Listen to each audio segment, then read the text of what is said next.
2 और 3, जोर लगाओ। शिकारी हैरान रह गया जब उसने देखा कि पूरा का पूरा जाल हवा में उड़ रहा है। अरे रुको, मेरा जाल वापस लाओ। अगर जाल नहीं मिला तो मैं कम से कम रानो को तो गिरा ही दूंगा। चीकू भाई, आंखें खोलो, देखो बिल्ली भाग गई। हम जीत गए चीकू, तुम मुझे छोड़कर नहीं जा सकते। अभी तो हमें साथ में बच्चों को उड़ना सिखाना। जंगल में सुबह की ताज़ी हवा चल रही थी। रानो चिड़िया अपने घोंसले से निकलकर दाने की तलाश में उड़ रही थी। हाँ, जीवन कितना कठिन होता जा रहा है। कल सारा दिन उड़ने के बाद भी सिर्फ 4 दाने मिले थे। अगर आज बच्चों के लिए पेट भर खाना नहीं मिला तो वो कमजोर हो जाएंगे। उसे दूर जमीन पर सुनहरे गेहूं के ढेर दिखाई दिए।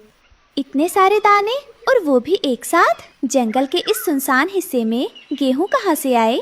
रानो ने खतरा भांप लिया था, लेकिन तभी उसके बाकी साथी चिड़िया वहां पहुंच गए और भूख के मारे दाने चुगने नीचे उतरने लगे। रानो, देखो, आज हमारी किस्मत खुल गई। इतना अनाज तो पूरे महीने के लिए काफी है। आओ जल्दी करो, वरना कोई और आ जाएगा। रुको, जरा सोचो, इस बंजर जमीन पर अचानक इतना अनाज कहाँ से आया? ये कुदरत का तोहफा नहीं, किसी की साजिश लगती है। जैसे ही सब चिड़िया जमीन पर बैठी, ऊपर से एक भारी जाल गिरा। शिकारी झाड़ियों के। दोस्तों, ये रहे हमारी आज की वीडियो के प्यारे सब्सक्राइबर्स और फॉलोअर्स के नाम। आनंद जोतकौड़, रुपेश, सूरज तिवारी, जोया, भारती शर्मा। जो नहीं चुने गए, चिंता मत करो, अगली बार तुम भी बन सकते हो जंगल के सुपरस्टार। दोस्तों, अगर आप भी चाहते हैं मैं आपका नाम अपनी पीछे से अपने जीत की मुस्कान के साथ बाहर निकला। आज तो दावत होगी। इतनी सारी चिड़िया एक साथ फंस गई। बचाओ रानो, हमें माफ कर दो। हमने तुम्हारी बात नहीं मानी। अब शिकारी हमें बाजार में बेच देगा या मार डालेगा। हमारे बच्चों का क्या होगा? रोने से फंदा और कसता है। अब पछताने का वक्त नहीं, लड़ने का वक्त है। मुसीबत सामने खड़ी हो तब भी हिम्मत नहीं हारनी चाहिए। पास के एक बिल से नन्हा चूहा बाहर निकला। उसने देखा कि उसकी दोस्त रानो और बाकी चिड़िया मुश्किल में हैं। मुझे रानो की मदद करनी होगी, लेकिन शिकारी बहुत पास है। अगर मैं जाल काटने गया तो शिकारी मुझे भी पकड़ लेगा। घबराओ मत, अगर हम अलग अलग फड़फड़ाएंगे तो शिकारी हमें एक एक करके पकड़ लेगा। मेरी बात सुनो, जब मैं 3 बोलूं तो सब अपनी पूरी ताकत लगाकर एक साथ ऊपर उड़ना। अब देखने को बचा क्या है रानो? आज हमारा आखिरी दिन है। शिकारी की परछाई हम पर पड़ चुकी है। काश हमने तुम्हारी बात मानी होती। लेकिन रानो, हम जाल के साथ कैसे उड़ सकते हैं? लेकिन रानो, अगर हम उड़ते उड़ते थक गए और शिकारी ने नीचे से पत्थर मारा तो, या फिर हम बीच रास्ते में गिर गए तो शिकारी हमें जमीन पर ही कुचल देगा। गिरकर मरना उस मौत से बेहतर है जो घुट घुट कर पिंजरे में मिलती है। क्या तुम चाहती हो कि तुम्हारे बच्चे इंतजार करते रहें और तुम किसी बाजार में बिकी हुई मिलो? ठीक है रानो, तुम्हारी आंखों में वो चमक है जो हमें बचा सकती है। हम तैयार हैं, बताओ क्या करना है? शिकारी ने अपना हाथ आगे बढ़ाया ही था कि रानो की दहाड़ सुनाई दी। 1, 2 और 3, जोर लगाओ। शिकारी हैरान रह गया जब उसने देखा कि पूरा का पूरा जाल हवा में उड़ रहा है। वो चिल्लाते हुए उसके पीछे भागा। अरे रुको, मेरा जाल वापस लाओ। शिकारी हार मानने वाला नहीं था। उसने अपनी गुलेल निकाली और उड़ती हुई चिड़ियों पर निशाना साधने लगा। अगर जाल नहीं मिला तो मैं कम से कम रानो को तो गिरा ही दूंगा। चूहे ने देखा कि शिकारी निशाना लगा रहा है। वो तेजी से शिकारी के जूते पर चढ़ गया और उसके पैर के अंगूठे पर जोर से काट लिया। आह, मेरी टांग! दर्द के मारे शिकारी का निशाना चूक गया और वो जमीन पर गिर पड़ा। दोस्तों, शिकारी पीछे रह गया है। अब हमें उस पुराने बरगद के पेड़ के पास उतरना चाहिए जहाँ मेरा दोस्त चूहा रहता है। चिड़िया जाल के साथ धीरे धीरे नीचे उतरी। शिकारी पीछे से भागता हुआ आ रहा था। रानो, जल्दी करो, शिकारी बस कुछ ही दूर है। जाल बहुत मजबूत है, मुझे इसे काटने में समय लगेगा। तुम मुख्य धागों को काटो दोस्त, हम सब मिलकर जाल को ऊपर खींचते हैं ताकि तुम्हें जगह मिले। चूहे के तेज दांतों ने कड़क कड़क करके जाल के धागे काट दिए। एक एक करके सारी चिड़िया जाल से बाहर निकलने लगी। शिकारी ठीक उसी वक्त वहां पहुंचा जब आखिरी चिड़िया बाहर निकली थी। मेरा जाल सब खाली, ये कैसे हो सकता है? शिकारी भाई, जहाँ एकता और सच्ची दोस्ती होती है वहाँ तुम्हारा जाल कभी काम नहीं करेगा। और मेरा दांत भी याद रखना। शिकारी खाली हाथ वापस लौट गया और रानो ने अपने छोटे दोस्त चूहे का शुक्रिया अदा किया। जंगल में फिर से खुशियाँ छा गईं। कोहरा इतना घना था कि पंख की दूरी पर भी कुछ दिखाई नहीं दे रहा था। रानो ने फैसला किया कि वो हाथ पर हाथ धरे नहीं बैठेगी। वो अपने अंडों को सूखे पत्तों की एक परत से ढककर उड़ने के लिए तैयार हुई। उसे दूर खलिहान की तरफ जाना था, जहाँ शायद कुछ नरम रुई मिल सके। मुझे जाना ही होगा। अगर कल सुबह तक मैंने घर को गर्म नहीं बनाया तो मेरे नन्हे बच्चे आने से पहले ही इस ठंड की भेंट चढ़ जाएंगे। रानो ने एक लंबी उड़ान भरी। तभी आसमान से ओलों की बारिश शुरू हो गई। छोटे छोटे ओले रानो के कोमल पंखों पर पत्थर की तरह लग रहे थे। आह, मेरे पंख भारी हो रहे हैं। एक ओला उसके सिर पर लगता है और वह लड़खड़ा जाती है। नहीं, मुझे गिरना नहीं है। मेरे बच्चे मेरा इंतज़ार कर रहे हैं।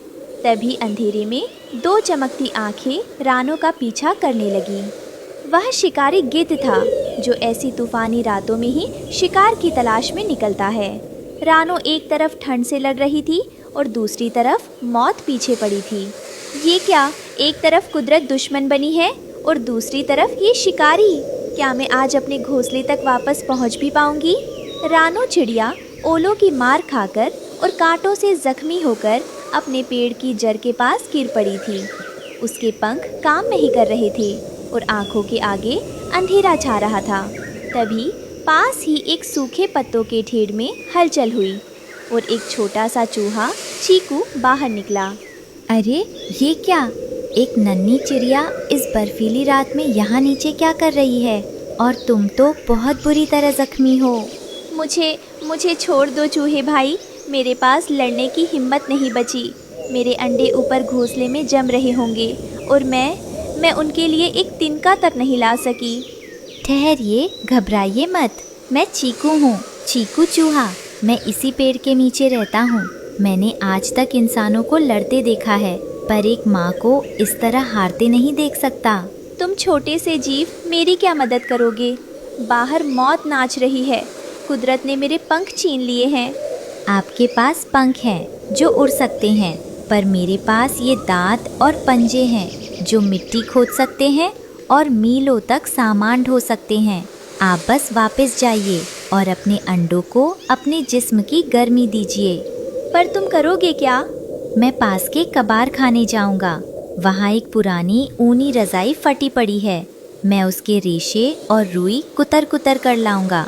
आज ये दुनिया देखेगी कि एक चूहा सिर्फ अनाज नहीं चुराता, वो किसी का उजरा हुआ घर भी बसा सकता है।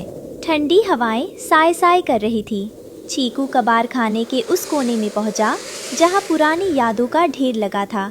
वहीं उसे वह लाल मखमली रजाई दिखी। मिल गई। रानो बहन के नन्हे राजकुमारों के लिए रेशम जैसी नर्म रुई मिल गई। अब उनके पैर ठंडे नहीं पड़ेंगे। चीकू ने जैसे ही रुई का एक बड़ा फाहा अपने नन्हे हाथों में लिया, उसे ताज़ी रोटी के टुकड़े की खुशबू आई। वह खुशबू उसे ललचा रही थी, पर चीकू ने अपनी आंखें मूंद ली। नहीं चीकू, आज ये पेट नहीं, आज ये दिल भरा होना चाहिए। रानो बहन रास्ता देख रही होगी। अगर मैंने यहाँ वक्त गवाया तो ऊपर घोंसले में मासूमों की सांसें थम जाएंगी। तभी पास में सो रहे एक कुत्ते की नींद खुली। उसने एक गहरी सांस ली। चीकू डरकर पीछे हटा और रुई की उस पोटली को अपने मुंह में और मजबूती से दबा लिया। डरना नहीं चीकू, ये रुई नहीं है, ये रानो बहन के लिए मेरी तरफ से एक तोहफा है।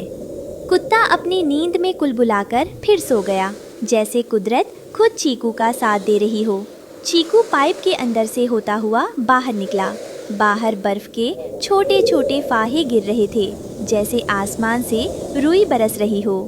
बस थोड़ा और। रानो बहन, तुम्हारा भाई खुशियों की पोटली लेकर आ रहा है। आज रात कोई नहीं ठिठुरेगा। अचानक मौसम बदल गया और ओले गिरने लगे। चीकू भारी कपड़ा खींचते हुए दौड़ रहा था। रानो ऊपर टहनी पर बेहाल थी। चीकू, वापस आ जाओ, बहुत ठंड है। बस थोड़ा और रानो। जब तक मेरा ये छोटा सा दिल धड़क रहा है, मैं तुम्हें और तुम्हारे बच्चों को बेघर नहीं होने दूंगा। पूरी रात रानो और चीकू ने मिलकर काम किया। रानो ऊपर से टहनियाँ सेट करती और चीकू नीचे से रुई और ऊन के फाहे पहुंचाता। धीरे धीरे घोंसला नरम और गर्म होने लगा। चीकू भाई, थोड़ा सा ऊन दाईं तरफ देना, यहाँ से ठंडी हवा आ रही है। ये लीजिए रानो बहन, और फिक्र मत कीजिए। आज मैं रुई का ऐसा घेरा बना दूंगा कि सर्दी बाहर ही ठिठुरती रह जाएगी। सुबह होने ही वाली थी कि तभी पेड़ के तने पर किसी के पंजों की आहट सुनाई दी। खूंखार काली बिल्ली अपनी चमकती आंखों के साथ रानो के घोंसले की तरफ बढ़ रही थी। वाह, गर्मा गर्म अंडे और एक छोटी चिड़िया। आज का नाश्ता तो बड़ा शानदार होगा। नहीं, दूर हटो मेरी ममता से। बिल्ली ने जैसे ही पंजा मारा, चीकू बिजली की फुर्ती से उछला और बिल्ली के पैर के अंगूठे पर अपनी पूरी ताकत से काट लिया। म्याऊ, छोड़ मुझे नीच चूहे। बिल्ली ने झटके से अपना पैर हवा में लहराया। चीकू दूर जाकर जमीन पर गिरा। बिल्ली डर और दर्द के मारे वहाँ से भाग खड़ी हुई, पर चीकू चूहा लहूलुहान होकर बेहोश हो गया। रानो नीचे उतरी और चीकू को वापस ऊपर ले आई। चीकू को होश आया, पर वह चल नहीं पा रहा था। ठंड अभी भी बहुत थी। चीकू भाई, आंखें खोलो, देखो बिल्ली भाग गई। हम जीत गए चीकू, तुम मुझे छोड़कर नहीं जा सकते। अभी तो हमें साथ में बच्चों को उड़ना सिखाना है। रानो, घोंसले का एक कोना अभी भी खुला है। मैं वहाँ लेट जाता हूँ। मेरे शरीर की गर्मी से अंडे बचे रहेंगे। नहीं चीकू, तुम पहले ही जख्मी हो। अगर तुम वहाँ बैठे तो तुम जम जाओगे। रानो, तुम बस इन बच्चों को संभालो। दूर ऊंचे काले पहाड़ों की एक गुफा में खूंखार गिद्ध अपने पंख फड़फड़ा रहा था। बाहर बर्फ का तूफान था और उसे जोरों की भूख लगी थी। उसकी आंखें अंधेरे में भी जलती हुई मशाल की तरह लग रही थी। उफ, ये बर्फीली रात जैसे मेरी हड्डियों को गला देगी। पंखों पर बर्फ जम रही है, पर पेट की ये आग मुझे चैन से बैठने नहीं देगी। आज कोई नन्हा शिकार तो मिलना ही चाहिए। गिद्ध ने एक गहरी उड़ान भरी। ओले उसके मजबूत पंखों से टकराकर गिर रहे थे। वह नीचे घने जंगल की ओर देखने लगा, जहाँ रानो का पेड़ था। वो रहा, वही पुराना पेड़। रानो चिड़िया ने सोचा होगा कि इस तूफान में मैं हार मान लूंगा। आज उसके गर्म अंडे और वो छोटी चिड़िया मेरा निवाला बनेंगे। तभी अचानक उस घोंसले के पास वही शिकारी गिद्ध वापस आ गया जो रानो का पीछा कर रहा था। वह भूखा था। चीकू, गिद्ध आ गया। चीकू जख्मी था, पर उसने हिम्मत नहीं हारी। उसने अपनी आखिरी ताकत बटोरी और जोर से चिल्लाया। चीकू की आवाज सुनकर पास के बिलों से उसके दर्जनों चूहे साथी बाहर निकल आए और पेड़ पर चढ़ने लगे। चूहों की इतनी बड़ी फौज देखकर गिद्ध घबरा गया और अंधेरे में उड़ गया। चीकू भाई, आंखें खोलो, देखो सवेरा हो गया। क्या तुम इन मासूमों का चेहरा नहीं देखोगे जिनके लिए तुमने अपनी जान दांव पर लगा दी? उठो दोस्त। सूरज की पहली किरण के साथ ही घोंसले से चू चू की आवाजें आने लगी। अंडों से नन्हे चूजे बाहर आ गए थे। रानो की आंखों में खुशी के आंसू थे। वो चीकू के जख्मों पर जड़ी बूटी का मरहम लगा रही थी। चीकू, तुमने आज अपनी जात से बड़ा काम किया है। मैं अपने इस सबसे छोटे और बहादुर बच्चे का नाम चीकू रखूंगी।